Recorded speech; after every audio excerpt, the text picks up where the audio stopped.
Welcome everybody to this research seminar. I'm very happy to have Julia Cagé here. Going to talk about rethinking democracy, steps to political equality and social and environmental justice. So Cagé got her PhD at Harvard in 2014 and is now an associate professor of economics at Sciences Po. And she's also leading an ERC project on campaign finance, information and influence, and also the co-director of the Laboratory for Interdisciplinary Evaluation of Public Policies, Evaluation of Democracy Research Group. And Julia has published widely on the relationship between media and funding and democracy. And in general is focused on political economy, industrial organization, and economic history. And has published several articles and books. One is Le Prix de la Démocratie, The Price of Democracy, which is a recent book, 2018. 2018 in French and 2020 at Harvard University Press. And also Sauver les médias, Capitalisme, Financement, Participatif et Démocratie. Also Le Seuil and Saving the Media, Capitalism, Crowdfunding and Democracy at Harvard, 2016. So you're very welcome. We're looking forward to the talk. Right, thank you very much.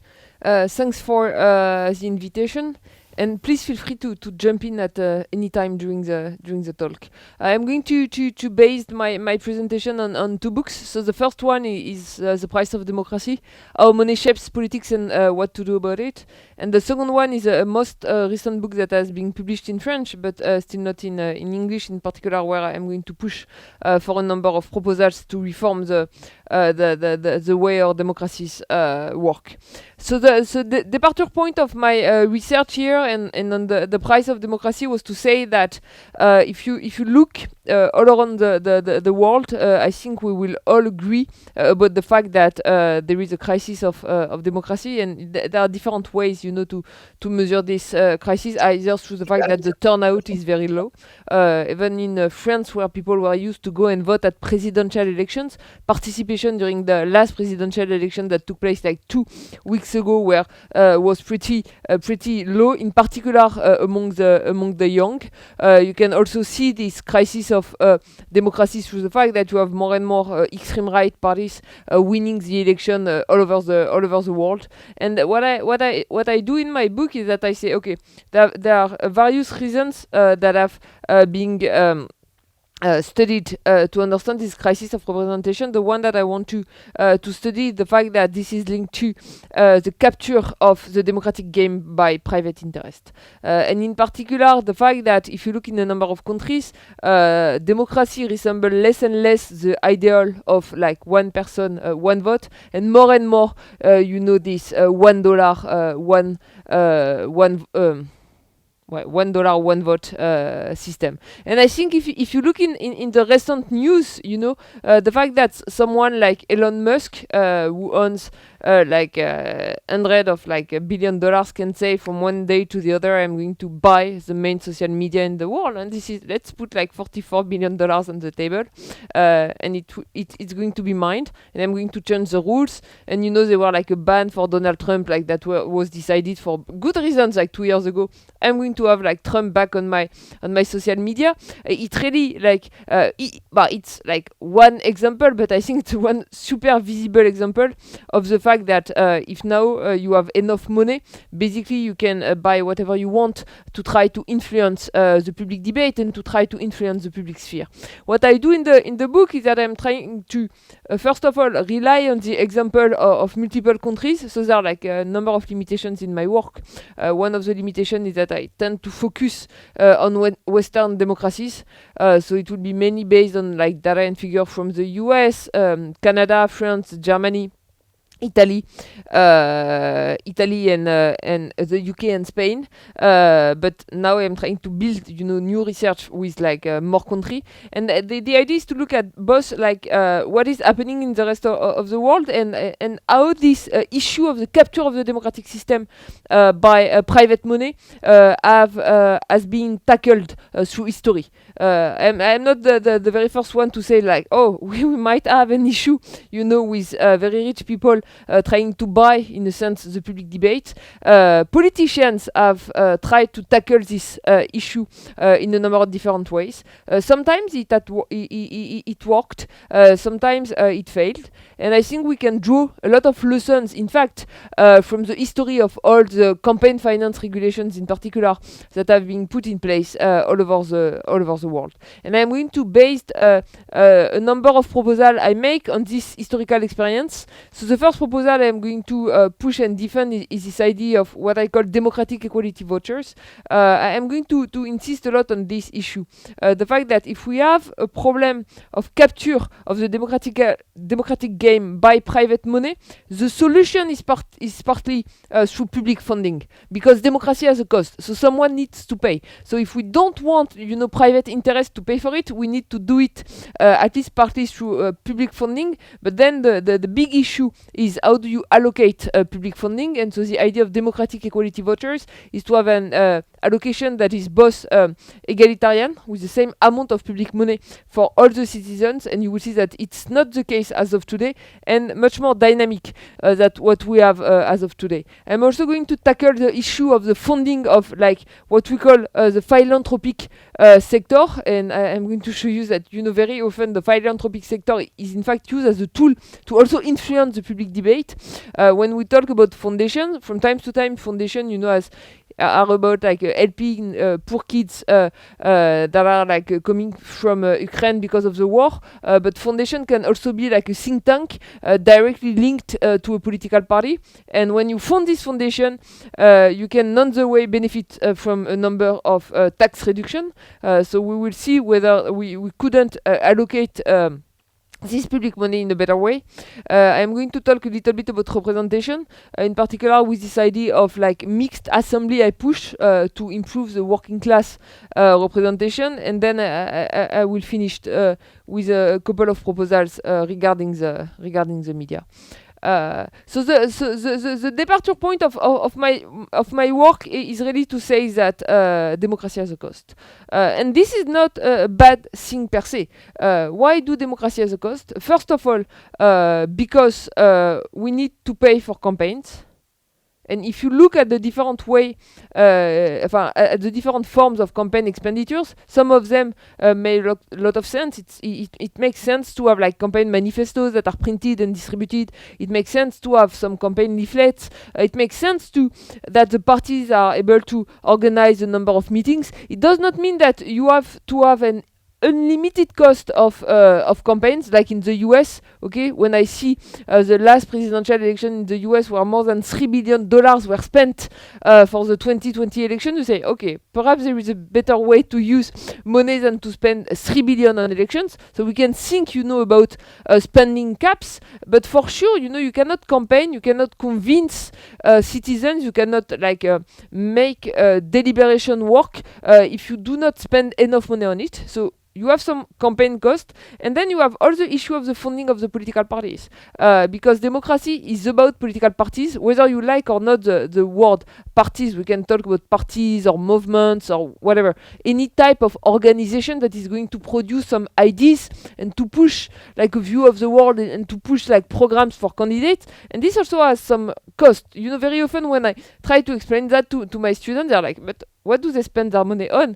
And we can go and visit, the building of the different political parties. You need to pay for the building, or you need to pay a rent, you need to pay for electricity, you need to pay because you will have some permanent members that are going to work with the parties, and all this different kind of stuff has a cost. This cost, it's like the cost of campaign expenditures, it varies a lot.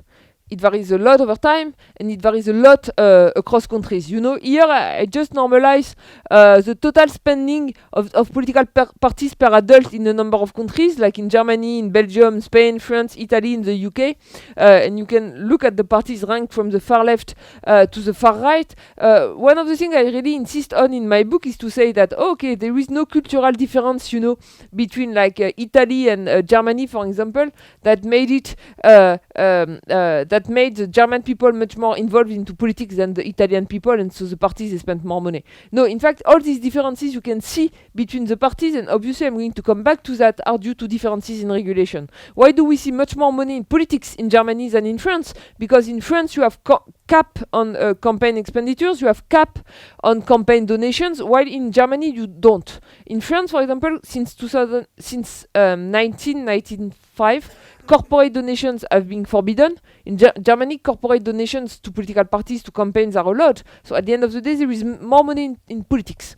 So I think this is also one of the things that we need to discuss together, and I think the public need to think about that, is how much money do we want to spend for democracy. Okay. Julia, a quick question. Is that official numbers, or does that include, how do you get those numbers? Is this kind of official numbers, or you also get hold of unofficial? No, so that's a very good point. That's one of the choice that I made in the book, The Price of Democracy, is just to use all the official numbers. Not that I'm not aware of the fact that very often, even for like campaigns, like in France, we had like a huge campaign expenditure scandal with Nicolas Sarkozy, former president, campaign, and I think there are still like a number of judiciary appeals with that, but that were like supposed to be financed by Gaddafi, and this was like kind of like €1 million bring into suitcase, to France to pay for the campaign. So this is one example, and we can have like many other examples in the world. One of the things I wanted to do in the book was to say that even if we keep to the rules and just look at the legal money and just look at the official numbers, you will see that money matter. And that despite all the existing rules, we see that it's easier for the rich like to buy the democratic games than for the majority of the population. So there is, and so it means that in a sense it would be worst if I were to consider all the non-legal money. But basically, the huge part of the work I did for this book was to try to collect the data kind of systematically. So for each country, like go back to the past, try to find the archive of the different political parties, and collect from this archive the account of the political parties, and then the amount of the donations. And depending on the years, depending of the country, it's easy or not. The funding of the political parties, when you look at the aggregate amount, is not the worst. What is more complicated is then to find the sources of the campaign contributions. And so this idea is to say, okay, democracy has a cost, and then the big question is to determine who is paying for this cost at the end of the day. A parallel I like to draw is with the question of the media. Very often we are like used to consume news, and we consume news like all the time. But what is of interest is that very often we forgot to ask, but who is paying for the news we consume? Like a lot of people, are consuming news, but they are not subscribing to any newspapers or any like pure online media. Just go online on the website of different like newspapers, and they see news for free. And very often, if they consume the news on their computer, they don't even see ad because they are using an ad blocker, which by the way it's a good thing per se. But it means that they do not pay for news directly, and they do not pay for news either indirectly because they use an ad blocker. So then you can say, okay, perhaps news is paid through like public money or public subsidies. But if you do like surveys, and this is true in France, this is true in the US, I don't know in Sweden, but I guess the tendency should be the same. And you ask people, are you willing, to use the tax money to subsidize private media? Very, very often the answer is no, and more the answer is also no to subsidize the public media. People are not very happy with paying specific tax to pay for public media. So you do not pay for news directly, you do not pay for news through ad, and you don't want to pay for news through your tax money. But you keep consuming news all the time. And then the question is, who is willing to pay to produce news, produce even like high quality news you are going to consume for free? And this is where, so I was like before talking about Elon Musk, but this is where like the new tech billionaires, for example, Jeff Bezos, who bought the Washington Times, or like a number of like billionaires all around the world, they enter into the game. These guys, some of them are making some money out of it, not a lot. these guys, like a number of billionaires, are ready to lose money to produce news that you are going to consume for free. Why do they do that? In a sense, because what they're buying directly, it's not a direct investment. In a sense, it's an indirect investment. Because what they're buying is political power, and what they're buying is influence. And it's a little bit of the same thing for democracy, you know? Like if I were to make a survey, and I guess at some point I would do that, but like the answer is so obvious, like asking people, do you want to spend like more public money to pay for political parties or the funding of democracy? You know, when you look at the turnout figures, I can guarantee that the answer is going to be no. But then you need to tell people, yeah, but if we don't pay for it with like public money, the question is, who is going to pay for it? And what are the consequences of having like a private funding of democracy? And this is one of the things I look in my book. Try to see what are the consequences. And in particular, let's say that if we were to look at the funding of like democracy by private money, but if each of you in the room were giving exactly the same amount of money to the political party of each choice, then it would be like equivalent in a sense to have like private funding or to have like public funding. So the question is, how does it happen? De facto, do we see like poor people, middle class people, rich people contributing the same amount to the political games? One of the plots that always impressed me, you know, when I was a student, was this graph that was made by Adam Bonica and Howard Rosenthal. What do? They looked at the concentration of income in the US and the concentration of campaign contributions. So what do you have in this plot? In this plot, you have the different election cycles from 1980 to 2012, and then you have the share represented by the top 0.01% of the household, both in terms of income and in terms of campaign contributions. So the first thing, this flat line, it just means that in the US over the period, the top 0.01% of the income distribution, basically they own like around 5 to 6% of the total income. Okay, perfect equality, it would be 0.01%, but there is like a high level of income inequality. So the 0.01% of the population, they own like around 5 to 6% of the total income. What do we see for the campaign contributions? They represent up to, and this is 2012, 40% of the campaign contributions. In fact, they stopped their paper there, but if you look at the recent data we have for 2016 and 2020, it's even worse. So they are now near like 50% of all the campaign contributions in the US are made by the top 0.01% of the income distribution. Why? Because there is no campaign contributions limit. So you have some like billionaires like the Koch brothers in the US that said, and they did it, they were ready to spend up to $1 billion per electoral cycle. So basically, you know, they can like completely shift the electoral process by putting money into politics. And when I say this is not like cultural, you know, it has never been like 0.01%. Okay, it has always been between like 10 and 20. But then you see this big jump like between 2010 and 2012, and this is worst after. Why? Because in 2010 you have Citizens United. What is Citizens United? It's the final decision by the Supreme Court in the US to basically stop any regulation of campaign finance. Like some regulation of campaign finance was introduced in the US in 1971, 1974.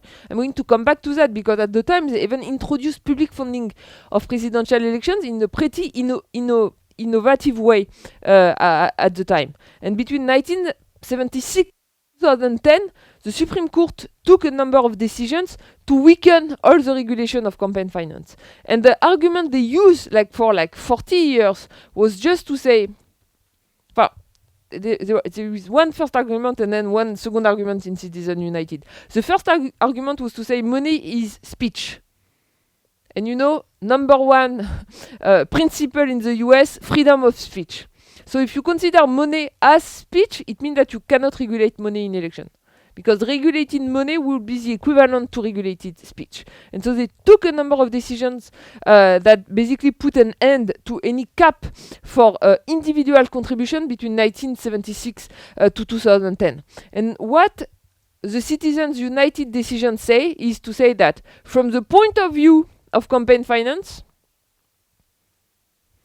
corporations should be considered as individuals. So we cannot regulate the speech of corporation. So it does mean that we cannot cap campaign contributions by firms. And so, like, you know, since 2010, not only there is no cap on how much individuals can give, but there is no cap on how much, like, firms can give to US politics, and so you have this huge jump. Okay. But if my book were just about it, in a sense, people would have said, oh, that's nice, but we already know that. And that's true, and I'm building here on Bonica and Rosenthal, and they are not the only one, but they have this pretty nice plot. One of the things I wanted to look in my book was to say, okay, let's look at different countries.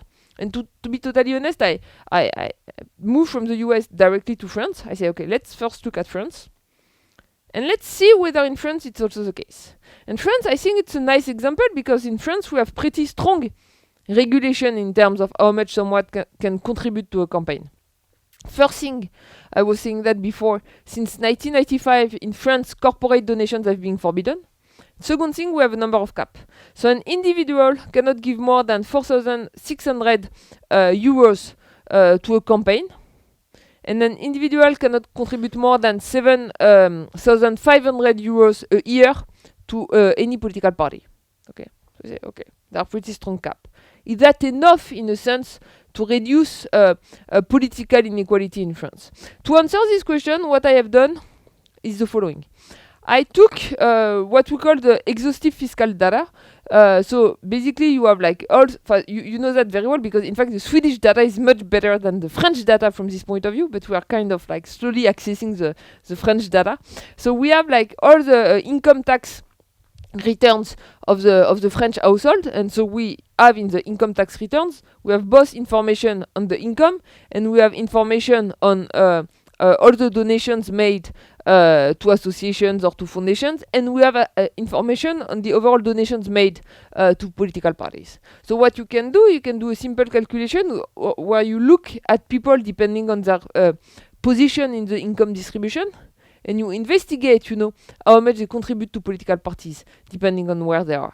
And here is the result. This result, I'm going to come back to it, is a combination of two things. First thing is the fact that overall in France, people do not contribute a lot to political parties. On average, you have less than 1% of the individuals that give every year to a political party. The propensity to give is much higher at the top of the income distribution.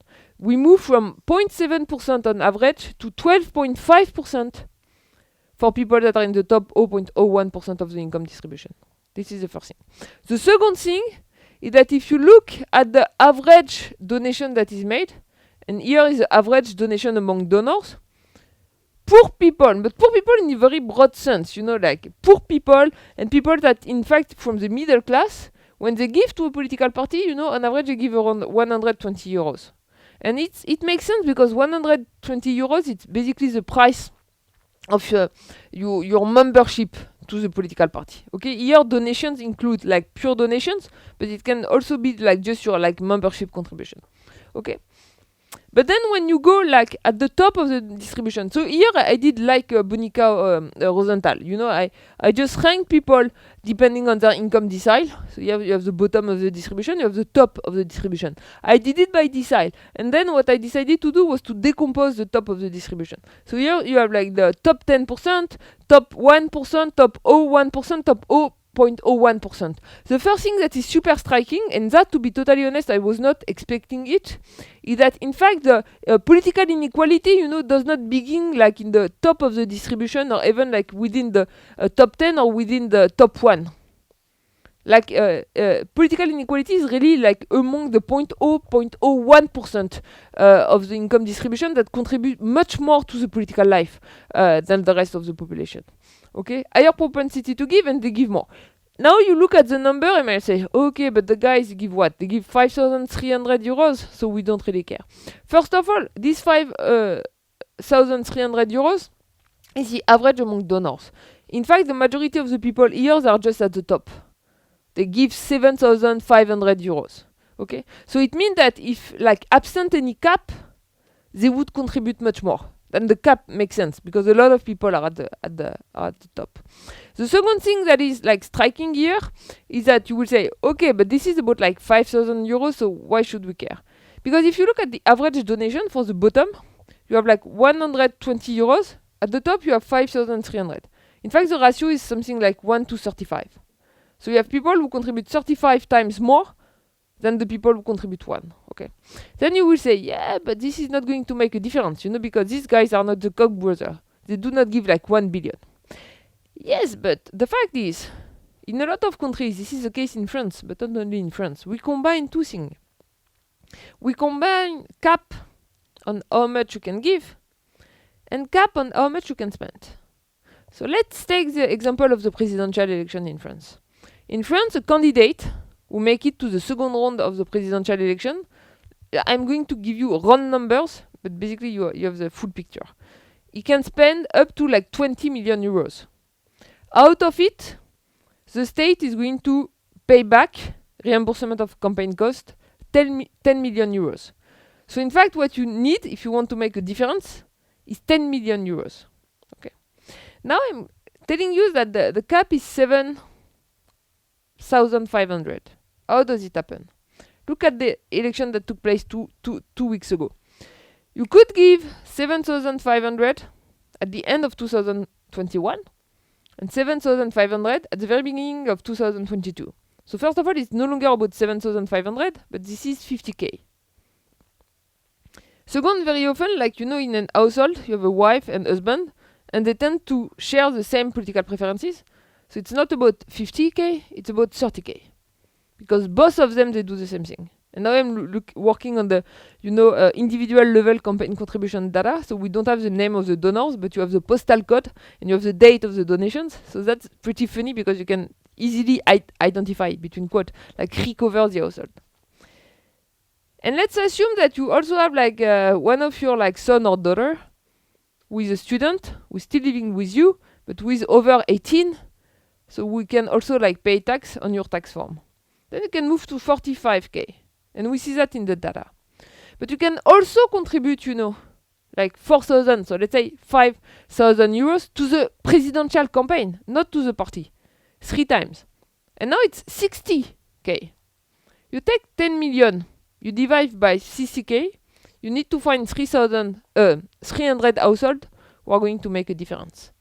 So it means that this is less money, for sure, than what you have in the US. But you can have like a very small number of households who are going to make a difference. And this is one of the things I really like insist on in my book. And this is one of the things that was striking in 2017 after the first Emmanuel Macron presidential campaign, who was funding by people at the very top of the distribution and whose first measure as a president was to repeal the wealth tax and to introduce a flat tax on capital. And then the question is, what is we know what is the correlation between the two, but what is like the causal impact on one thing on the other? Okay. So this here is data for France, and in the book I also show like some data from the UK, some data from Germany. So the data sources are different, and I'm not going to spend as much time on like UK or Germany than I just did for France. But what is striking is that we also see the same thing in all countries, in fact. That what we see that people at the top of the distribution, they can tend to contribute much more than people at the bottom. One of the things I just want to come back to that for 1 second is that, people, they say, okay, everybody is allowed to give up to 7,500. But in terms of liberty, like to have the liberty to do something, it's kind of poorly defined in my view. Because I am allowed to give up to 7,500 only if I do have 7,500. Why do people at the bottom of the distribution, they do not contribute like 7,500? Because 7,500 euros, as of today in France, is half of the total revenue of someone that is paid the minimum wage. So you are not going to spend, half of your annual revenue on like funding a political party. So in fact, that this is not just about choice. Like some people may, these guys are not like involved into politics. It's a little bit like Turnout. So we shouldn't care. They don't want to give, they don't give. there is a big difference between like campaign contribution and turnout. That turnout, you are poor, you are rich, whatever, you can go and turn out. So if you do not turn out, it's partly your own responsibility. Campaign contributions, you are poor, cannot contribute 5k because you just don't have the resources. While people at the top, they can do it. And I think it's why it's important to regulate it one way or the other. The other thing that kind of matter is that, so first thing we just show in a sense is that this private money does not come uniformly from the overall population. Okay, it's not as if, every citizen was contributing the same amount. In fact, you have huge inequality in terms of campaign contribution. If it were benefiting all the political parties the same way, can still say, okay, if the rich people, they want to spend like more on that, they also spend like more on like plane tickets, why not? The thing is, people contribute to political parties, in a sense, according to their political preferences. And like number one thing you learn when you do political science, that when you look at the determinants of vote, is that income and wealth are a pretty strong predictor of the way you are going to vote. And what we see is that on average, so I put like pro-business parties, like right-wing between quote and left-wing between quote, because now when you do like this kind of like data, like from an international point of view, it's more and more like difficult to define the left from the right. So I think like pro-business versus pro-distribution is perhaps a better way to classify the political parties. But one of the things that you see is that on average, in all the different countries, so you have Germany, Belgium, Spain, France, Italy, the UK, the pro-business party, they tends to receive more money and more donations than the pro-redistribution parties. Again, the difference in size you see here, they have nothing cultural. For example, if you compare Germany and Belgium, it's just that in Belgium, this is the country that I know of, where you have the smallest cap to how much one can contribute to a political party every year. It's 500 euros a year. So, and you don't have like a lot of like public funding. So at the end of the day, political parties are pretty poor in relative term. In Spain, it's of interest because in Spain, since 2014, you have a pretty strong regulation of private donations that are kind of capped. They forbid also corporate donations, but you have a lot of public money. It turns out that during my period of interest here, the left was mainly in power in Spain. So given that they were in power, they receive more public funding. It's where you have like also richer left-wing parties than right-wing party in Spain. In France, you see that, on average, the right-wing parties, they receive 9.5 million in donations every year compared to 1.1 million for the left-wing parties. The other thing I want to highlight is the following. Okay, I am not contradicting myself, but I'm going to have a small nuance. I told you that on average, the right-wing parties, they receive more money than the left-wing parties, which is true. But what is of interest is to look at the individual donator behavior, and in particular the fact, and this is particularly striking in Germany, and in the book I even like put some like figures from Germany, where you see that a number of corporate donors. So first of all, the main corporate donors in Germany are like Volkswagen, BMW, so all the car industry, and then you have all the pharmaceutical industry, and you have some firms like Philip Morris, tobacco industry. And what is nice in Germany, from a data point of view, is that for the large donations, you have the information that is published online, and it's even published on the website of their national parliament. And you have all the donations received with the name of the donors, the name of the recipient, and the date of the donations.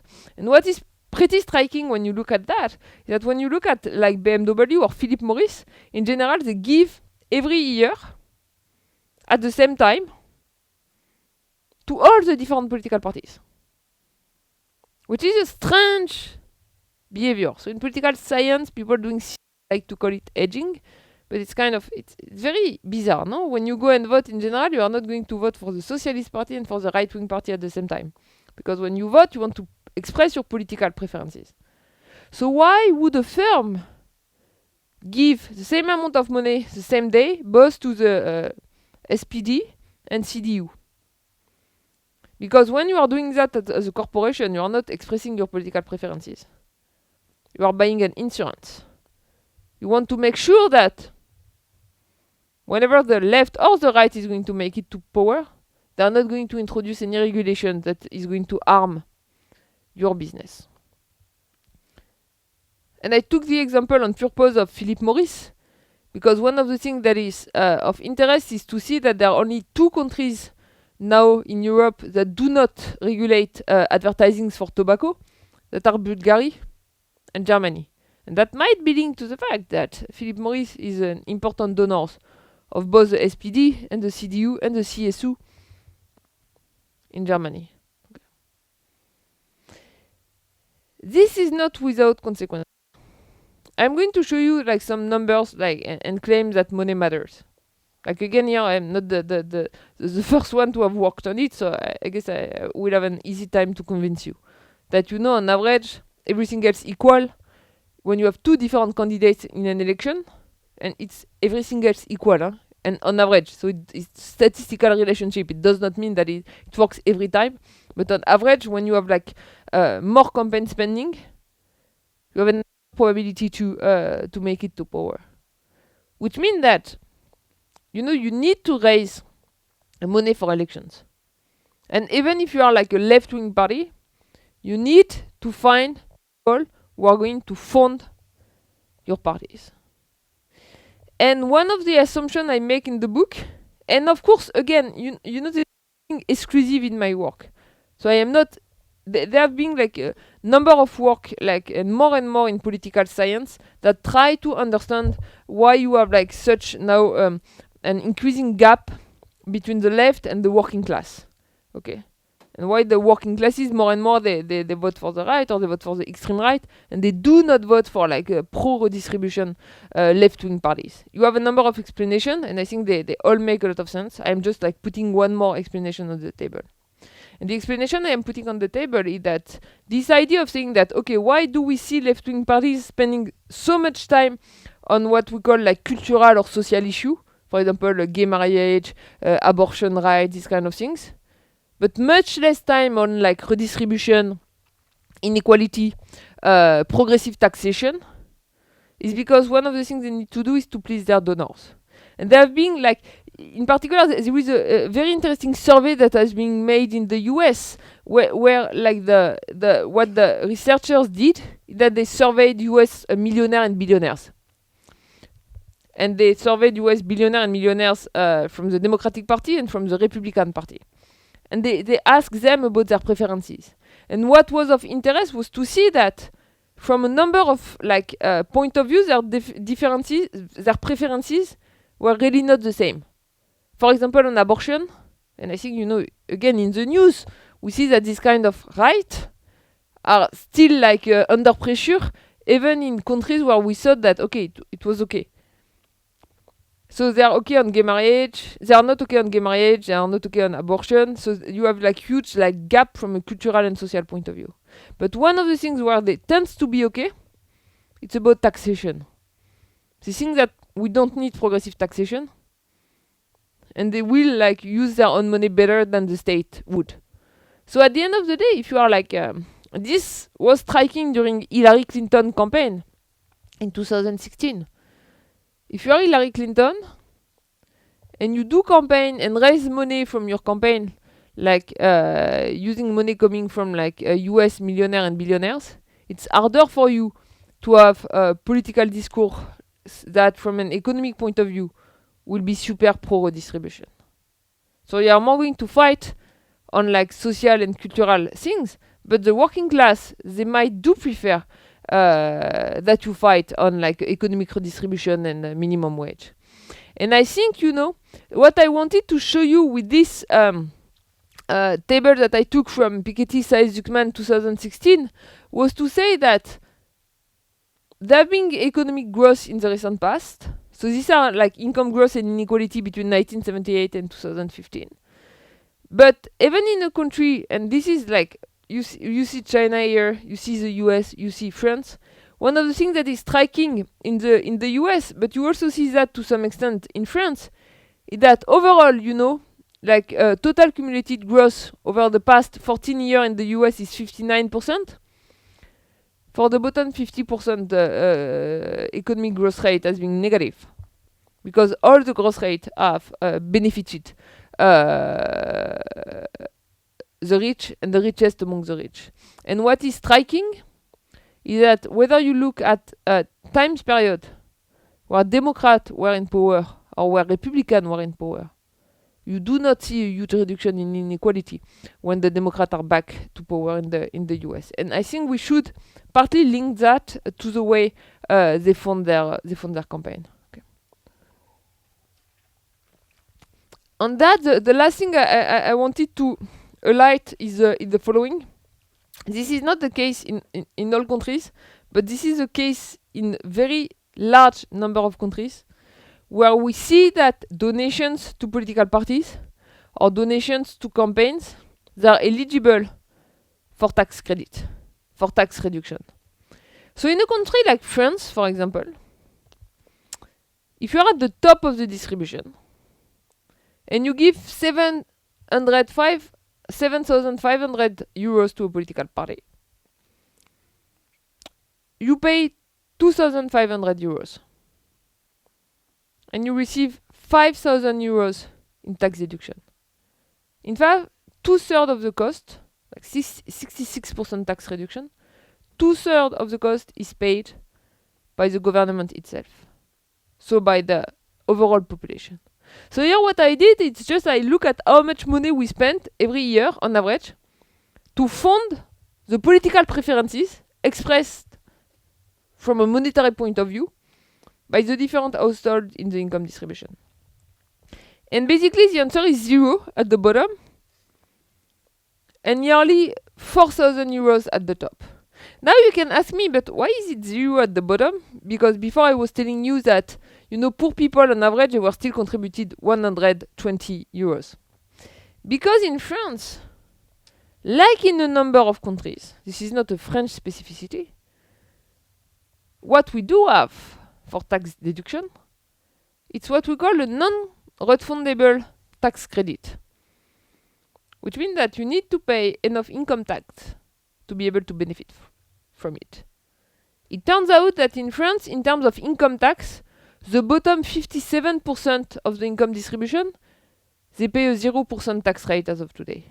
I can tell you that they pay a lot of other taxes. It does not mean that the poor, they do not pay tax. Just mean that income tax, the tax rate is like 0 for more than half of the population. Which means that more than half of the population, when they give 120 because they cannot give more to a political party, they receive 0 from the government.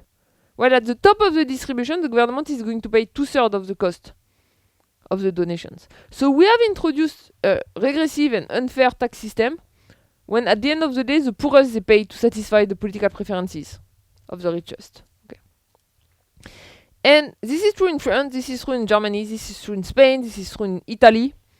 This is not the case in the US, this is not the case in the UK, but this is where I want to move from 1 minute to the issue of philanthropy, because this is not the case in the US for donations to political parties. Okay, you don't have tax deductions for political donations in the US, but you have tax deductions for a number of other donations. Okay. And these donations can be like donations to some association fighting to reduce poverty. But it can also be the case of like donations to a number of think tanks that are politically involved and that are at the end of the day would be part of the public debate. So in fact, this is the case a little bit everywhere when you have like tax reduction systems that are non-refundable tax credit that mostly benefit those who pay a higher amount of tax. Okay. The last thing I want to say with respect to that is that what does it mean, this system? It means that we spend, from a public funding point of view, we spent more public money to fund the political preferences of the rich than the political preferences of the poor. First thing. The second thing is that very often you have like two different kinds of public funding of democracy. Right? You can have up to 3. So the first one, and this is the one I highlighted here because very often people they forget it. The first one is really this tax rebate. This is the way to use public money to fund democracy. Okay. The second one is the campaign reimbursement, the public reimbursement of the campaign cost. And the third one is the direct public funding of political parties. It turns out that in most countries, the existing system of public funding, direct public funding of political parties, they depend on the results obtained at the last during the last electoral campaign. And in particular, very often this is based on the last legislative election results. What does it mean? It means, for example, that in a country like France, all the fundings that political parties are going to receive from 2022 to 2027, so for 5 years, are going to be a function of their electoral results in 2 weeks from now, on June 12th. And then for 5 years, you have the public funding amounts that are kind of frozen. The thing that the political life is not frozen by 5-year intervals, and this system strongly favors those parties that are already in power. I'm way too long, so I'm going to jump on that. If you go on the website that is associated to the book, like thepriceofdemocracy.com, for now I did that for France and I did that for the UK. What we did for France and for the UK is that for all the past legislative and municipal elections in France, so in France we moved back to 1993, which was the first year for which data was available. In fact, if you go on the website and you look for the UK, we put data online back to 1857. So for more than 150 years, we have all the UK British general elections. And for all the British general elections, we put, for all the constituency, the share of total expenditures represented by the different political parties and the share of voice obtained by the different candidates. You can look for the year, obviously. You can look for the name of the candidate. You can look for the name of the electoral district. And you can look for the political power. Okay, so first you can download data if you are interested in campaign finance. The second thing that is key, and I'm not going to insist too much on that, is that what we find, and that is super striking, because in France we have the municipal legislative election, we have around 14 elections. In the US, back in 1857, overall, I think now we have 27 general elections. If you look at the relationship between the share of total campaign expenditures represented by a candidate and how much vote share he obtained, basically in every case, obviously it varies a little bit, but what you obtain in terms of relationship is a 45-degree line. It does not mean that for all elections, all the time, the one candidate who spent more is going to win. But it really means that on average, and everything else equal, once you control for year fixed effect, the specificity of a given time period, once you control for party fixed effect also, and for some candidate characteristics, for example, is age, gender, whether or not it's the incumbent, the characteristics of the district, because some of the districts are going to vote more for the left on average or for the right, you see this strong relationship between campaign expenditures and vote. This also explains why, by the way, political parties are so eager to raise donations from donor. I'm trying to finish in 10 minutes. I'm a little bit late. It's okay. Okay. So what are the consequences of that? The first consequences is what I call democracy by coincidence, which is a term I borrow from a very nice book by Martin Gilens and Ben Page. What did they do? First Martin Gilens, and then he did further study with Page. Gilens has this book that I really love. I think it's one of the most important study in political science if you want to understand this issue of the funding of democracy, that is called Affluence by Influence. What did he do?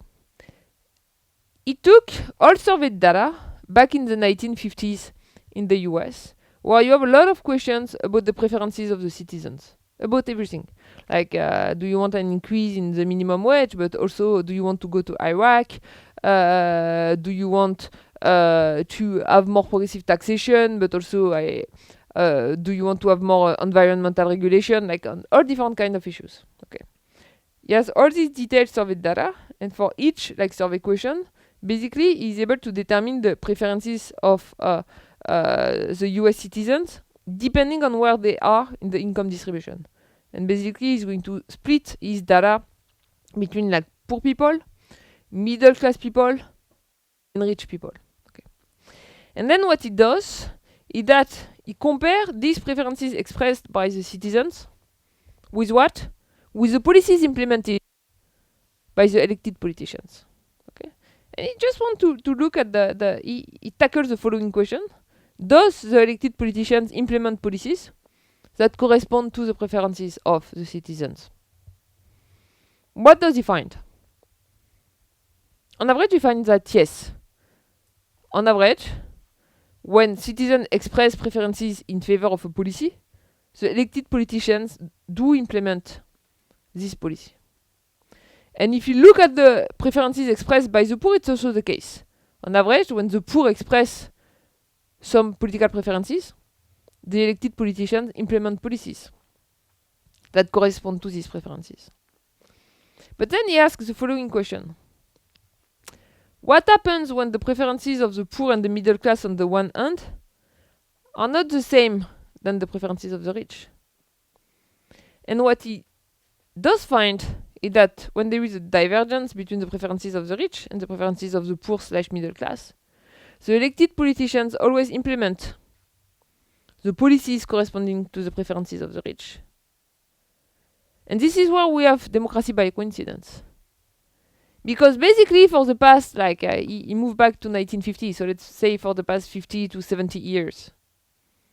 On average, it turned out that the preferences of the poor, middle class, rich were the same by coincidence. So at the end of the day, democracy was working well. But as of today, with the increase in economic inequality, which is also linked to the increase in political inequality, because there is kind of a vicious circle, there is more and more of a divergence between the political preferences of the rich and the political preferences of the poor and middle class. So at the end of the day, there is less and less coincidence, let's say. And I think this is part of what explains the crisis of democracy. The fact that it turns out, because the preferences of the poor are less and less the same than the preferences of the rich, their preferences are less and less satisfied by the policies implemented by the elected politicians. And this is where the issue of the funding of democracy comes in.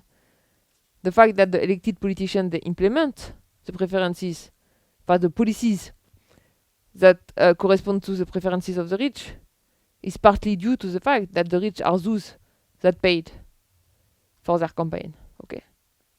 So I'm just going to finish in 2 minutes. Let me jump quickly on that.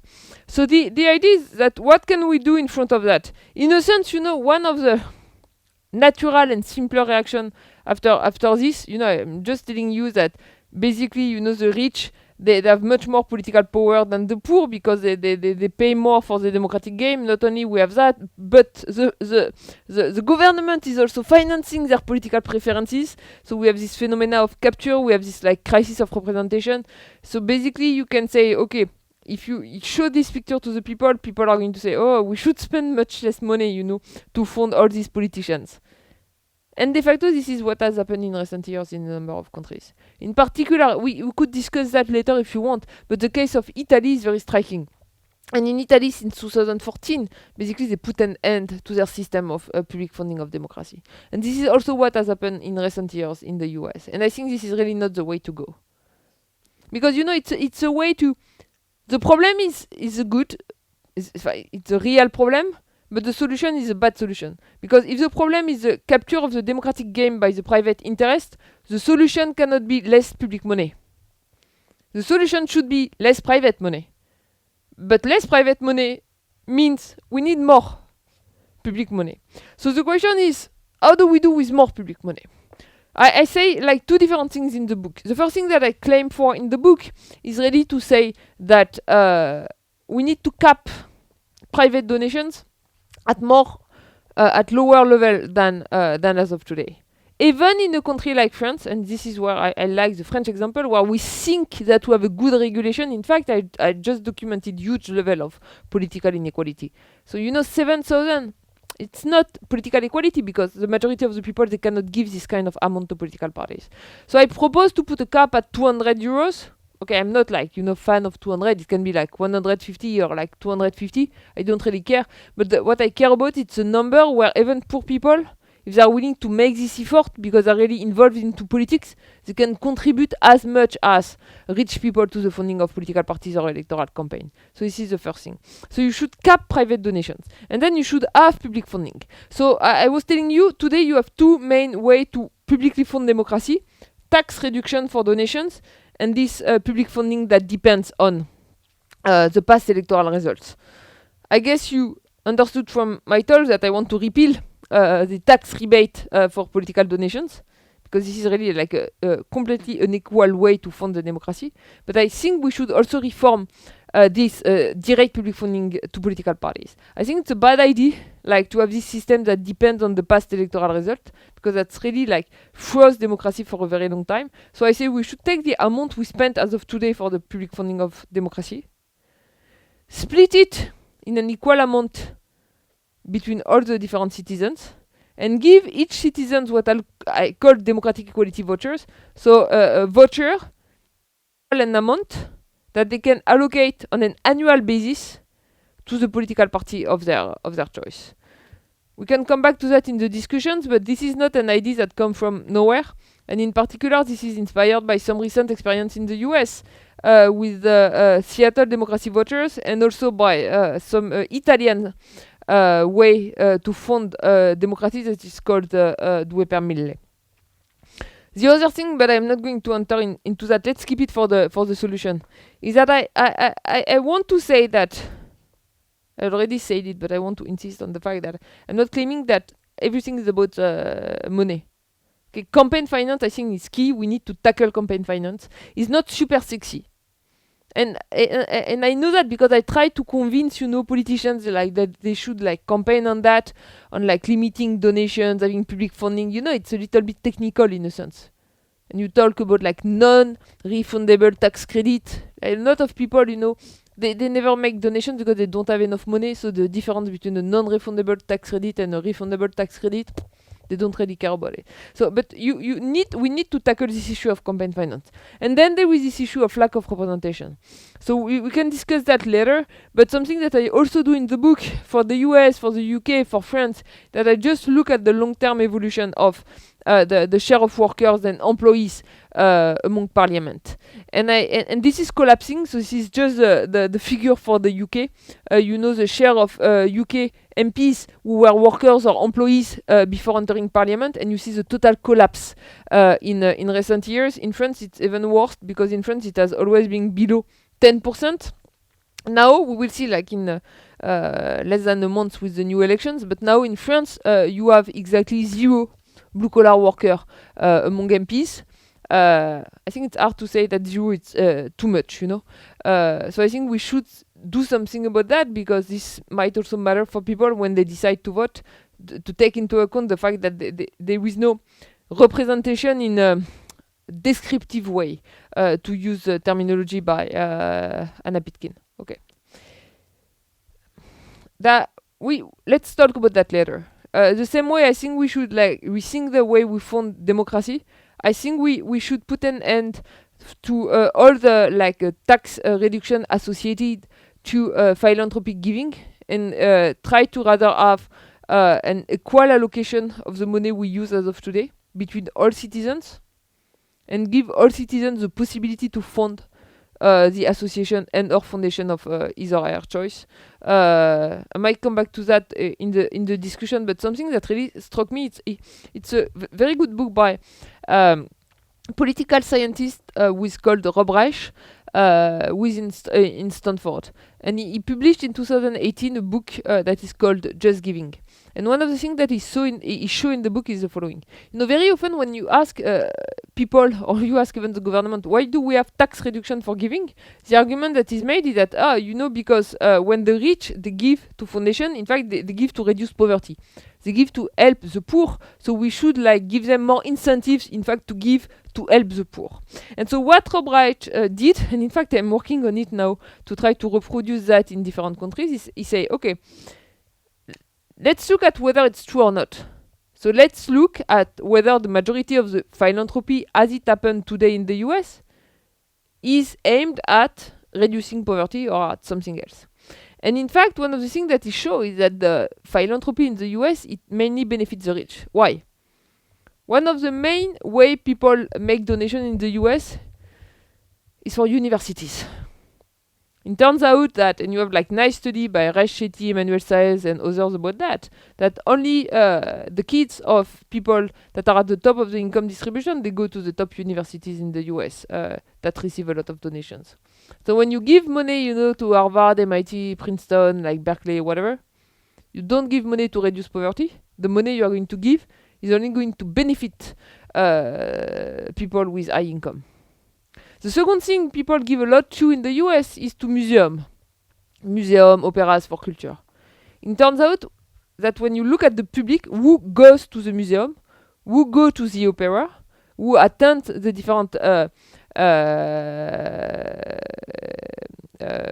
expositions, what we see is that on average, these are only the rich people, not the poor people. Because the poor people, they do not go to the Met in the US.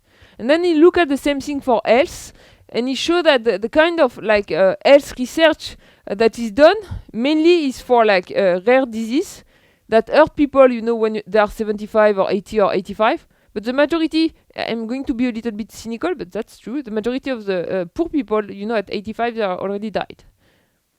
So they are not going to benefit from that. So at the end of the day, for the same reason, I think we really need to rethink the way we fund philanthropy, and I'm going to finish on that because, I'm too long. Thank you. Thank you very much for this thought-provoking and interesting talk. And welcome to everybody to the question and answer period. Since we both have an online audience and an audience here, we will do it in two different ways. So you are online, you should use the chat, and you can write in your question there. And since we are a mixed researcher, please write your field too. We would like to file questions from different disciplines. And we also allow for follow-up questions, so then you just write follow-up to whoever asked the question. So with that said, we already have questions from the audience here, I think. Ludwig Beckman. Right, thank you. Thank you, Julia, for an excellent talk and thought-provoking, and so many interesting things that came up here. And I will just try to sort of pinpoint one of them, which is related to sort of your basic, or in this talk at least, implicit ideas about what democracy is. I mean, you're talking about unequal resources to fund democratic campaigning. And that is, of course, relevant from many different points of view, given how depending on how you conceive of democracy. And since you referred to Gilens and Page's book as well, I sort of imagine that you can argue against unequal campaign funding systems in two different ways. And one is that it sort of undermines, it shows, it's indicative of unequal opportunities in political participation among citizens. And that's sort of the most direct, perhaps, justification also for leveling these campaign funding systems. But there is a different way of arguing for the relevance of Page and Gilens' study as they measure responsiveness, which is that it's not so much about equalizing the field or the leveling the sort of playing field of political competition, but what is it all about is to sort of equalizing political influence on outcomes decided by parliaments and by governments. So, and these points in very different directions, I think. So one is a kind of procedural ideal of democracy, according to which what is important is not whether outcomes are in favor of some group or other, but that we all have the same resources and opportunities to participate. And the other one is that, no, in a democracy, the output of the political process should actually represent or mirror or correspond to equally to all people's interests. So what do you say about that? What is your inclination here, or do you think it matters for your analysis? I think it's a very, very interesting point, but in a sense, the first condition, it's a necessary but not sufficient condition for the second one. That if you do not have like equal funding of like democracy, and if you have all these inequalities, in particular in the political funding, then you cannot have equality in outcomes. It does not mean that equalizing funding will be enough to equalize the outcome. And I also think this is where, in a sense, representation enters into the game, and not only like the way we organize the funding of the elections, but also the way we organize who can run for elections. And this, I think you can have equality in outcomes without satisfying this first condition. Then the on the outcome thing,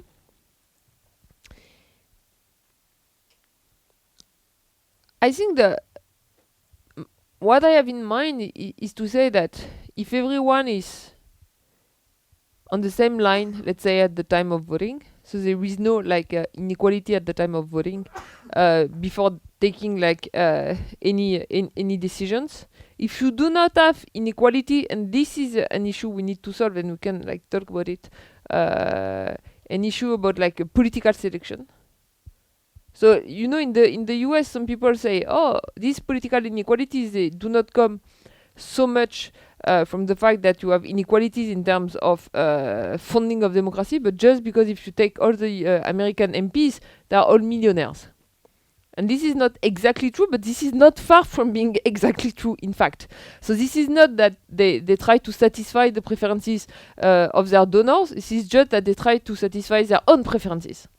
But it turns out that given that they are millionaires, their own preferences are also the preferences of their donors. So if we were to solve both this issue of campaign finance and political selection in a way, and we add some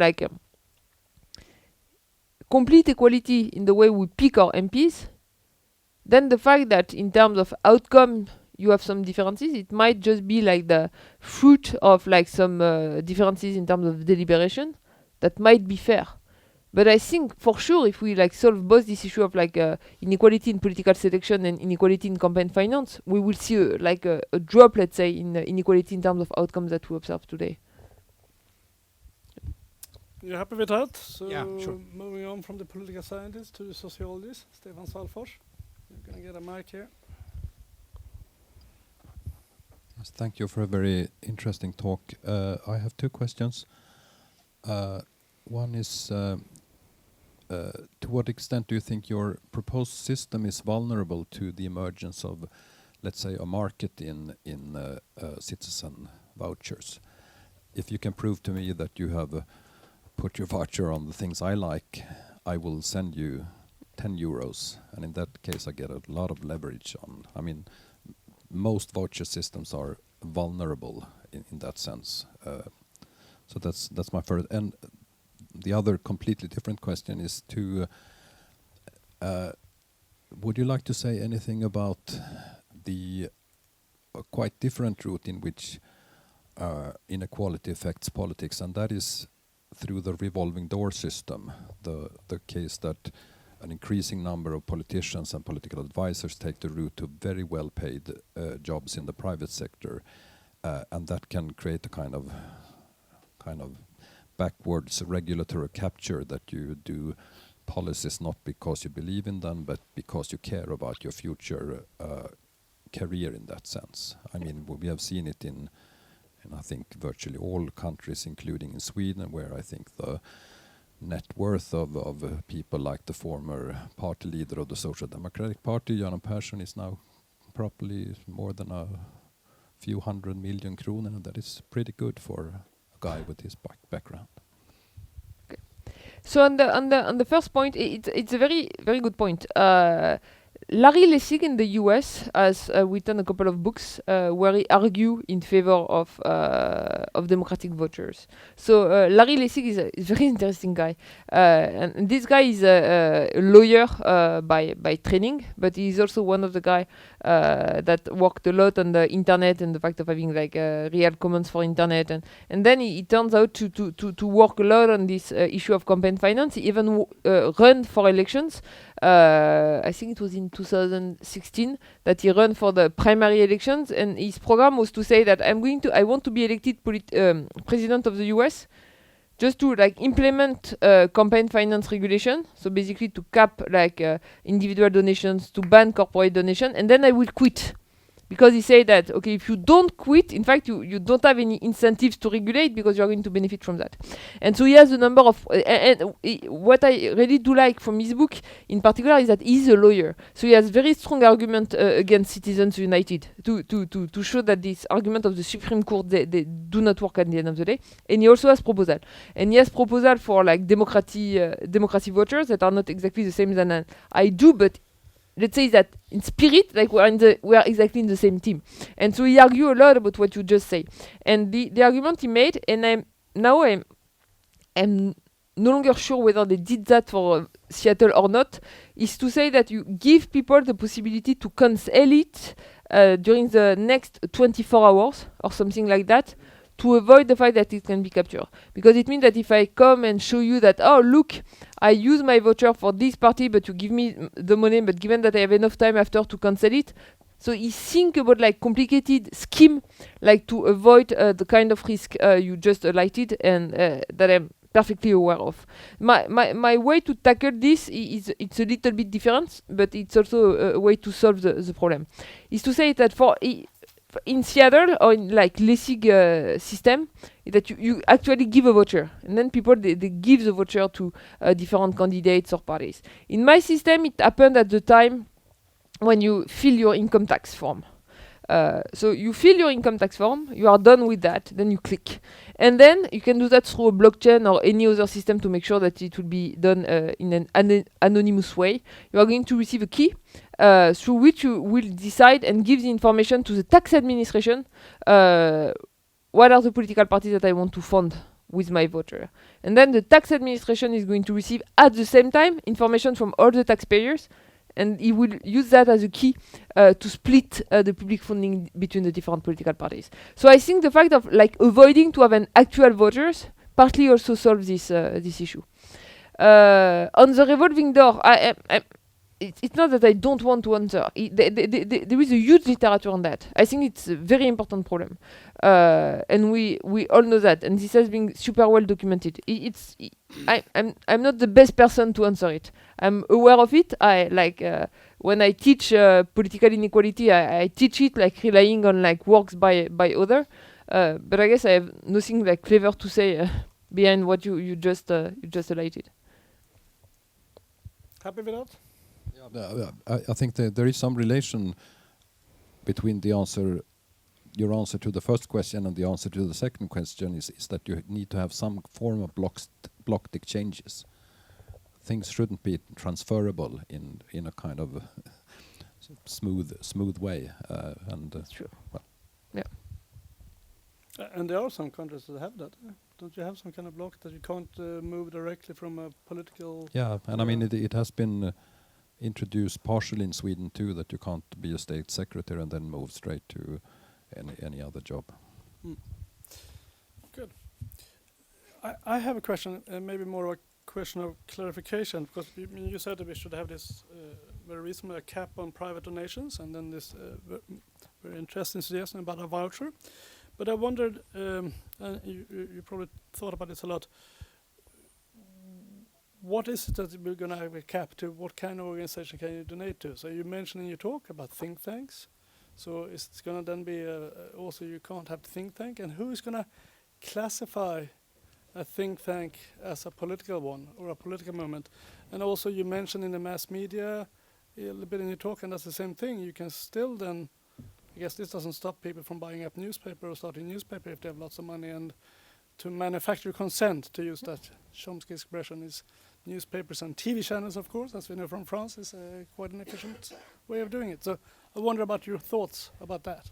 So that's a very good point. So tomorrow I'm giving a talk at the Econ department where I'm going to present new research I have with Malka Guillot, who is a researcher at HEC Liège now. What we did with Malka is that we were trying to see the extent to which charitable giving was driven by political consideration. So what we did is that we partly used the fiscal data I use here, but like back to 2013 up to 2020. And we used the fact that we had a shock on the price of charitable giving in France, which was the repeal of the wealth tax in 2017 with the election of Emmanuel Macron. It turns out that in France, where you were making a donation and you were paying the wealth tax, you could benefit to a tax rebate up to 75% of the price of the donation, 3/4. But it was not the case for political donations. With the repeal of the wealth tax, what you had is that the price of the donation, charitable donation, it kind of increased for the very rich people that are no longer eligible to the wealth tax, and they can just, between quote, benefit from the 66% tax cut on their donation. What we do is that we put together these charitable donations, and in particular those that benefited from the wealth tax deduction and the political giving. And we see that among the top people that benefited from the repeal of the donations, you have a drop in charitable donations following the increase in the price, and you have an increase in political donations. And we also document the kind of different political parties that benefited from it. And so we really see this substitution effect, in fact, between charitable and political giving. And the other thing that we do is that what we try to classify, so we took like 700 like foundations, and we tried to classify those that were like driven by political purpose and those that were not. And we saw that the drop was much stronger from those that we classified as politically driven. And people then decide, okay, but it's more efficient to give directly to a political party. So we see this like politically driven charitable giving. Now what I did, so we did it two ways to classify them. Basically, we took their purpose as declared to the tax administration, and we also took their longer description online. We did it first manually, and then we just trained an algorithm to classify the purpose. I'm happy to do that as a researcher. I certainly do not want the government to do that. Because I do not want the government to be able to say, but this is politics and this is not politics. So what I say with respect to think tanks, and then I'm going to move to the media. With respect to think tanks, I think the first thing that we need to do is that, and this is where my philanthropic equality vouchers enter into play, is to say, there are like way too many charitable donations that are politically driven. So what we should do is to repeal the tax deductions associated with them for all the different kinds, but use the same kind of money and split it equally between the citizens. And then, so it will change who benefit from that I'm for sure, because for example, young people, they make less donations and they're going to benefit from these philanthropic equality vouchers. So perhaps, they will give more to like association fighting for climate, and rich people will have less. But I think we shouldn't use the taxpayer money to incentivize rich people to express their preference, whether they're like political or in terms of like culture, health, or this kind of stuff. So this is really where I go in this direction. For the media, I think we need to better regulate ownership. We need to better regulate concentration. So I thought a lot about it for the media. In fact, I come from media economics. I moved from like my first books were about media. And then I was keeping saying that, okay, the same way we regulate, campaign finance, we should regulate the media industry. And then I said, maybe I should try to see whether it works well for campaign finance to begin with. And now I'm working more and more on philanthropy, because in fact what I'm interested in are these three things, like media, parties, philanthropy. So all the different tools people that are rich enough can use to influence the public debate. For the media, I kind of changed my mind between when I was young, between quote, and now.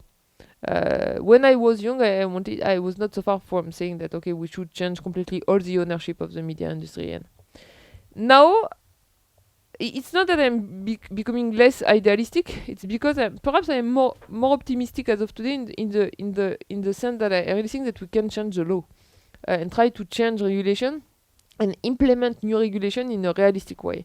So what I think, what is key for media, in fact, this is what you have in part in this information democratization law. And this Okay, you will say that if you look at the results of the presidential election in France, at the end of the first round, you had Macron versus Le Pen. Bon. If you look at the left, Mélenchon obtained 22%, the Green Party a little bit less than 5%, and the Socialist Party 1%. But it turns out that these three parties, together, that was at the same level or more than Macron, they did add or low basically in their political program. So it means that, if you push enough, and so the more I think about the media industry, the more I think that the solution is to say, okay, perhaps we won't be able in the short term to democratize ownership, but in fact what matters is not so much to democratize ownership than to democratize governance. So what we should do is to make it compulsory, in a sense, for the media outlets, private media outlets, to have a more democratic governance. How do we do that?